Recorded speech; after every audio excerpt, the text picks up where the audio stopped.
Welcome back.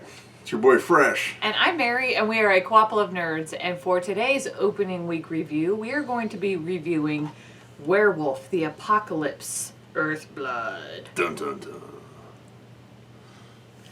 But before we begin, don't forget to give us a like, a subscribe, and follow us on Facebook and Twitter.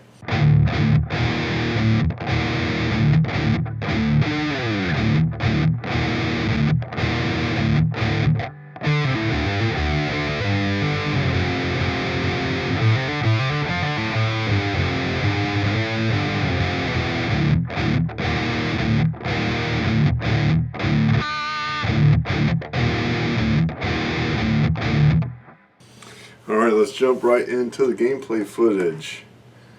3, 2, 1. So this is a game published by Narcon and Cyanide Studios, is the developer.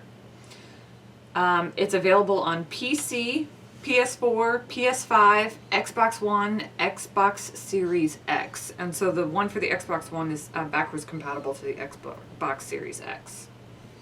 Mm-hmm. So, what really stands out about this game is your character. Right now, you see me. You essentially have 3 modes. You have a human form, a werewolf form, and then you also have a wolf form.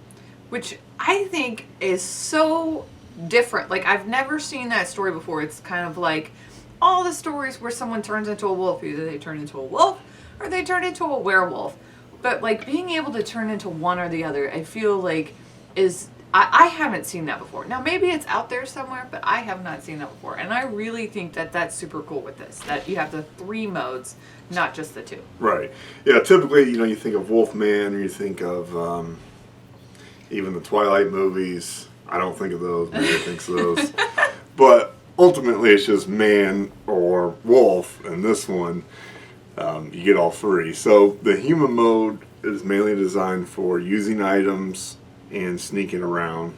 The wolf mode can still sneak around, because people don't, I guess, think of a wolf as an intruder. And then the werewolf mode, you're just killing everything. Everything in your path. All of this stuff that you see, all the background is all smashable. Like all the items and stuff, the computers, the desks. When you turn to that werewolf, you just smash everything. Which I think is really cool, that you have the 3 completely different modes of playing. This also has like a choose your own dialogue, where you kind of guide the conversations, although I'm not exactly sure how that impacts the overall story. Right. But it is kind of cool that you get to do that too. Yeah, they labeled this as an action role-playing game, which I was a little bit surprised, because you don't exactly level up, but you do acquire spirit points in which you can get new moves or more attributes. So I guess there is a little bit of that kind of experience gathering, which you typically associate with role-playing games, but not a lot. You can see now, when you're in werewolf mode, this game is gory as all heck. I mean, you can see all these large blood piles, but you don't necessarily see, guys getting their heads ripped off like a Mortal Kombat. Except there is a execution, and I'm not sure if I show one in the gameplay footage or not, where you grab a guy and really put a hurting on him. This game also has a really awesome soundtrack. It's got a really nice heavy metal score during the menu, which I appreciate, and just the overall music I really enjoyed.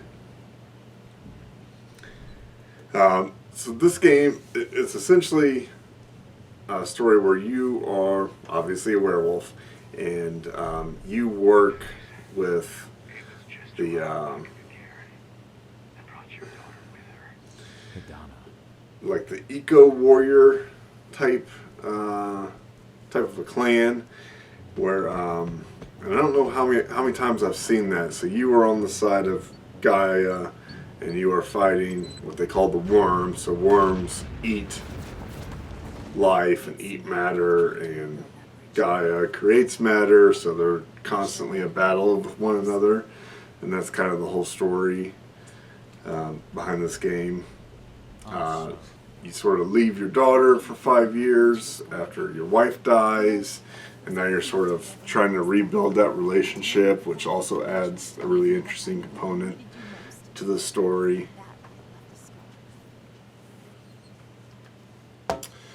So we put all of our games into one of 3 categories. Play means it hits the console as often as possible. Display means you leave it on the shelf and wait for the urge to strike. Or stay away means you leave it at the store for someone else to get. And for us, Werewolf the Apocalypse Earthblood, heck of a mouthful there, is a play.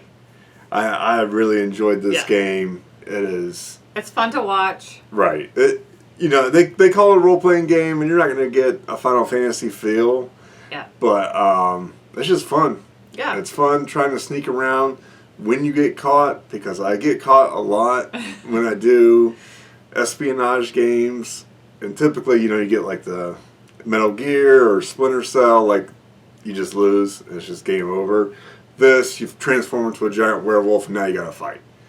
So, sneak around the best you can, then, I got caught by the last guy. Well, now I'm a And that shows like the different modes, right? Because then you have like an action mode where you're just like ripping into everything, and then you have a stealth mode where you're trying to sneak around and find clues. So I think that's really cool. I am interested to see how much that wolf mode will come into play. He is significantly faster than the other modes. I kind of wonder if eventually in the game there'll be either a race against another person or a vehicle, or like a race against the clock in which you need to get out, so you're going to transform into the wolf and really book it.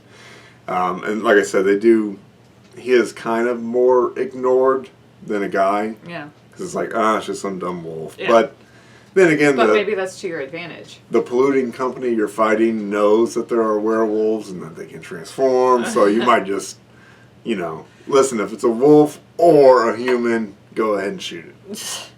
Just to be safe. We're trying to destroy the earth. What does it matter if we kill some wolves in the process? Well, that'll do it for this video. We'll see you next time. Thanks, everyone. Bye-bye. Bye. That's your dog. You want it down here. Now he wants to go back upstairs. I'm going to transform into a werewolf and kill him right now. Hey, Pumpkin. Did you see my earring? You buy the girl clip-on earrings, and she loses one. I should have put them straight into the jewelry box right when she got them. Yeah. We will find it. Brewdog Elvis Juice, hit me up.